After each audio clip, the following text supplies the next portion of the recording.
love that too. Somebody is loving you, and now you do.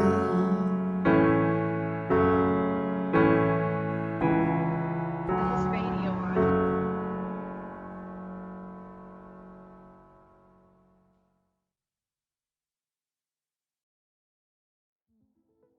What does Lana Del Rey, Ethel Cain, Renaissance art, and mental health have in common? Well, the first three try to show life in its original human state, unpolished and unafraid to include the darker or more mundane aspects of existence. They even go as far as to not just expose these parts of life, but at times frame them in a romanticized, beautiful way. Now, what does this have to do with mental health? Well, romanticizing your life has been shown to help with dissatisfaction and depression, and is really just a form of mindfulness or training yourself to be more positive regardless of circumstance. I think today, Lana Del Rey and Ethel Cain are probably some of the more popular examples of celebrities that choose a romanticized small town, anti-mainstream aesthetic. But romanticizing your life as it is, the good and the bad, goes way back and has powerful benefits that you might be surprised to learn about. Now, to me, the OG queen of romanticizing your life would definitely be Miss Lana Del Rey. I had a vision of making my life a work of art, and I was looking for people who also felt that way. Like I've talked about in previous videos, Lana was the first celebrity that really introduced me to a romanticized perspective.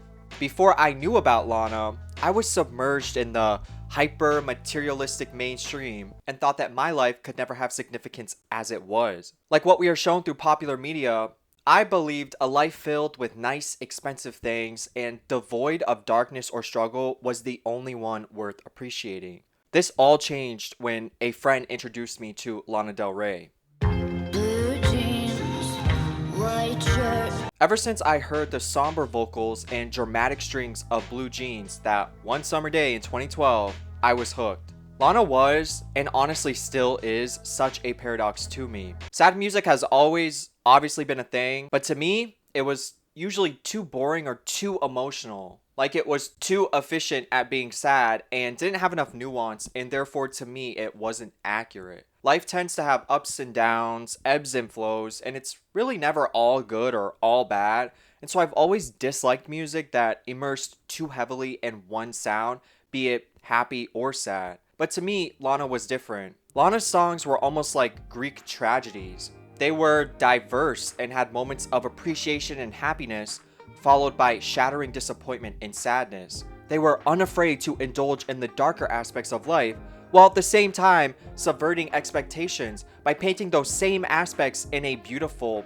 almost positive way. Her music tended to focus on heartbreak, but more specifically was unafraid of being vulnerable. Would you please just stop being so pleasant? I'm sorry, but not everything needs to sound so clever or charming or likable all the time. Sometimes we need to just be able to say things. In a society dominated by American toxic positivity, where you are supposed to be strong, independent, and love yourself no matter what, all the time, seeing someone unafraid to indulge in darker, vulnerable aspects that we all deal with felt refreshing and real. I think back then, and still today, this culture of toxic positivity and an expectation of almost superhuman acceptance and perseverance is still the norm. Now, I'm not saying this is all bad, because we definitely shouldn't just be cynical and defeatist 24/7, but I consider myself a person of nuance. Life is not completely one way or the other, and forcing yourself to believe you can just think away your dark reality by ignoring it is not as helpful as people may think. I think this one scene from Euphoria perfectly captures what I mean. Joking, just said the fuck. Cat, are you fucking serious? It's not you fucking talking, it's the patriarchy! It isn't talking, you are not listening! No, society puts things into your mind! I don't care about society, I feel like Life is not always perfect, life is not always happy, life is not always fun, and that is okay. We shouldn't be made to feel that being sad or negative is a flaw and something that should be avoided at all costs. Life comes with a spectrum of experiences, and no matter how hard we try, we are doomed to go through them all. I personally don't think we were put here on this earth to reach some perfected, harmonious existence, but to just, against all the odds, find appreciation and significance in our life, no matter the circumstances. And Lana was really the first person I saw who really showed me how to do that. Now, whenever I say Lana is an example of rejecting the upbeat, shallow, consumerist norm, many people scoff at my clearly biased delusions, but I always say you need to focus on her unreleased music to really understand why I think this. Lana's early personas, specifically Lizzie Grant and May Jailer, have such a grassroots, down-to-earth, dirt floor trailer park, almost homeless vibe, but she still finds ways to show this otherwise disadvantaged life in a significant way. Okay, so the first place I should show you is Dixie's house. One of the most famous residents. trailers. Yeah, the first one you see. Excellent. And he's always got his radio on, even at night when you come in. And he's got a little cat too. So this is one of the most fun. Has there been a crime here recently? No. Okay, I was just curious because there's a police line, do not cross. One of my favorite examples of this is from the song Pinup Galore or On Our Way. I think these songs are so simple yet descriptive at the same time, and I love how it just paints us this picture of southern small town American life, but in such a romantic way. In fact, a lot of her unreleased music is almost too idealistic. Like it's childish with the amount of significance placed on such mundane things. In a way though, I think this is why a lot of us want to return to childhood. As a kid, life was just better and we found such significance in the smallest things that inevitably disappeared when puberty decimated our brains and we got older.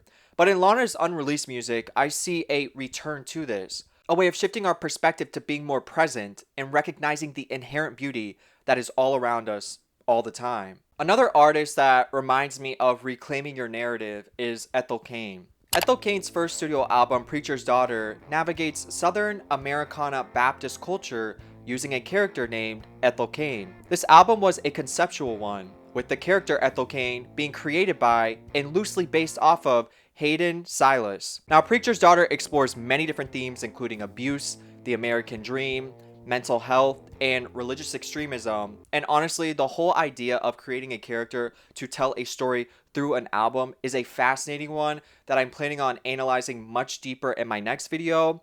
But what I wanted to focus specifically on right now was how this album, to me, was a reclamation of one's cultural roots, but in a subversive, unique way. What I mean by this is that Hayden is a transgender woman in real life, and obviously Southern Christian culture is very hostile to the LGBTQ, so her choice to still romanticize and show her culture in the way that she does, while also still exposing the dark side, is fascinating.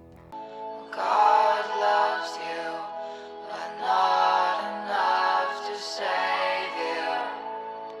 Being a gay man who was also raised in the church, I think there usually comes a moment where we feel that we have to discard that part of our life and that we aren't allowed to admire it because of its stance on social issues. But at the end of the day, your culture is your culture, and I think you can disagree with and be critical of its prejudices while still finding ways to appreciate it. This also leads me to this next point about romanticizing your life. Now, romanticization is inherently tied to positivity, but I actually think it can be much more nuanced than that. If you romanticize your life, it doesn't necessarily mean you paint everything in it with a broad, happy, rosy brush, but just that you give it significance. You are rejecting a nihilistic, cynical worldview and instead choosing to see the importance in all aspects of life. Good, bad, small, big. It's an acceptance and appreciation of your individual subjectivity simply because that's what you were given. This is why I disagree with people who criticize Lana by saying that they are beautifying trauma, because to me, sometimes it's not so much romanticizing as it is just recognizing the inherent significance in your personal experiences. Now, I talk about this next point a bit more in the past, but getting back to Lana, the Born to Die Paradise era is where I marry her aesthetic to the influences from the Renaissance, humanism, and showing the significance in the human condition. Now, art history is one of my favorite subjects, and whenever I listen to Lana or just talk about romanticizing your life, I can't help but point out the similarities to certain movements. When talking about romanticizing life, it's important to understand that, again, it is basically choosing to show an inherent significance in your circumstances no matter what. So, no matter what the mainstream tells you should be, or no matter how disadvantaged your life is, you are still choosing to give it some form of importance. Now, in my opinion, culturally, as humans, nothing is shown with as much transcendental significance as what is portrayed in religious and spiritual art. It does not matter what is portrayed in these works because the spiritual context itself will give it immense importance regardless. Throughout most of history, this art was never really fully representative of the human experience, with deities having otherworldly appearances and abilities because the whole idea was that they transcend humans, and specifically the human experience. Even the Greek and Roman gods, which resembled humans the most, were still made out to be, in some way, above and beyond the human. This all really changed with the subversive nature of Christianity, and specifically the Renaissance and humanism. Because Jesus was born a human man and lived a relatively humble, ordinary life, Christian art had to then try and reflect that. Now, I'm not a Christian anymore, and this part is probably debatable depending on if you are, but being born fully human and experiencing all of human life, including death, while still being presented as the one true God, had immense ramifications that we see reflected in Christian art. This art shows the natural human experience, but because the person in it is labeled as the Son of Man, we now see these otherwise worldly events holding incredible significance.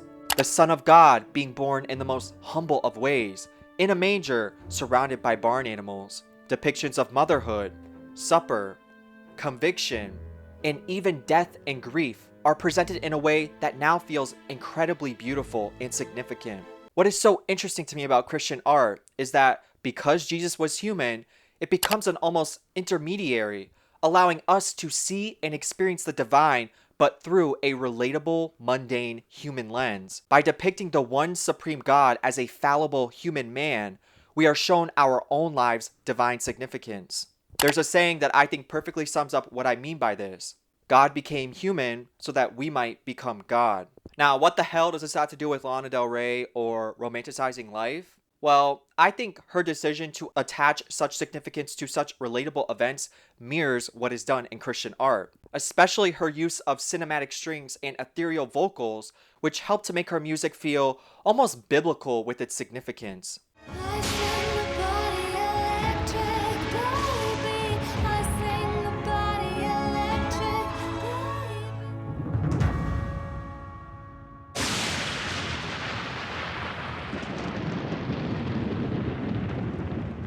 A lot of this may not seem as deep as I make it, but I think what I'm describing is a lot more impactful than many people may understand. Through our appreciation of Lana's artistry, and through our use of romanticization, we are shown a way in which we can all reclaim our own life and gain a more positive perspective.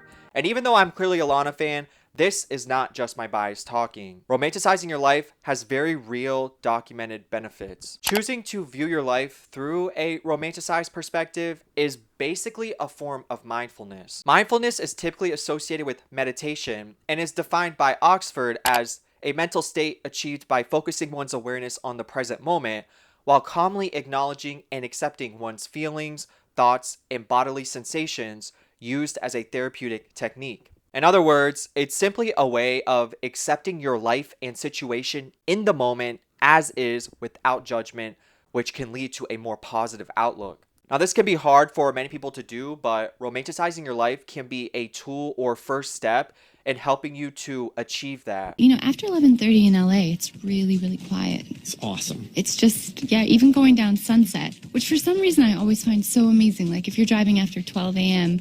down Sunset, like, you know, towards the ocean, and there's pretty much no one on the road. I kind of think, God, I'm like on this historical street, you know, for miles and miles, and I'm the only one. I just feel really lucky. Slightly adjusting your perspective to view your life in a significant romantic light is really just a way to accept your circumstances as they are, which can bring peace and fulfillment. I'm honestly a very good example of this. Like many people, I suffered with mental health issues, and the way I viewed my life was always glass half empty. I was always hyperfixating on how everything could be and how I should be living, and the present moment just did not exist. I would honestly say that for me, the first step in really dissolving this mindset was creating art, and specifically creating art around dark or traumatic events. I started making art for fun at first, but after years of doing it, I must say that there is an almost spiritual significance in being able to reclaim your life and rewrite your story, but in a more romanticized, appreciative, and optimistic way. This is also why art in general is so important. It is born from the human desire to express, and it inherently helps us validate our own subjective experiences, no matter what they may be. I can honestly say that I think this is one factor that has helped me cure my mental health. Now, to be even more transparent, I don't think I would have been able to reach the conclusions that I have today without holding the spiritual beliefs that I now do. Now, I know everyone's different and that we all have our own opinions, and I am a firm believer in respecting others' choices, so I'm only sharing this in hopes of maybe helping someone who cares to listen. So I'm not religious, and I use the term spiritual simply because I don't think that there is truly one path or way that people should live. My beliefs are honestly actually pretty simple. I believe that there is no hell, there is no devil, and most importantly, there is no judgment. There's only God, and like the fingers to the hand, we are all a part of it. This does not mean that there is no justice, however, as we are all one, and when you die, you will experience exactly how you affected those around you as if you were them. We ultimately have unconditional free will, and we can stay with God in perfection forever, or choose to live different lives as a way to challenge ourselves and gain experience. Like a simulation or video game, we keep coming back to Earth, hungry with curiosity and drunk on optimistic ambition. The universal goal out of this all would be to get here and still find a way to remember what we are, and against all the odds that being an inherently selfish, hormone-driven animal presents, still be able to experience and spread love. On a little side note, many mystics talk about this and the irony of human existence. We choose to incarnate as humans to experience separation and imperfection, yet as soon as we are here, across all times and all cultures, we create and base our societies around religion and obsess over our disconnection from the divine and how to reconnect with it. From the spiritual point of view, this is because that is our true home, and nothing could ever really erase our memory of it. Now, holding this worldview has some pretty interesting ramifications. I don't put so much pressure on myself. I completely accept who I am and view others with an unwavering, unconditional, empathetic appreciation. I take full responsibility over my life because due to the infinite grace of God, I was allowed to and did choose it. I truly understand that being a human being is incredibly hard and that we all make mistakes, but that shouldn't make us feel any less loved or important. The analogy I like to use is like that pet or little child that you have that is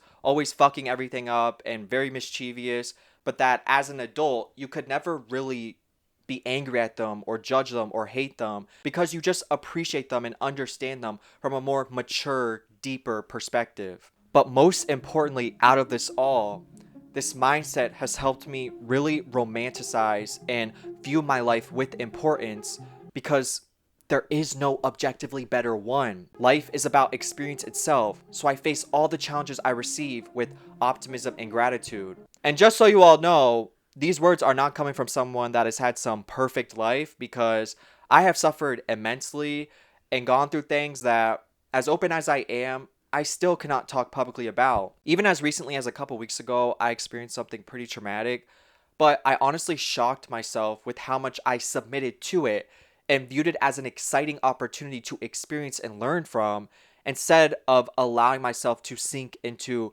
depressive victimization. And again, I'm not saying any of this to try and convince anyone of anything, but just to put it out there for those that it might help. But I have personally never been as stable, happy, and above all, full as I am now.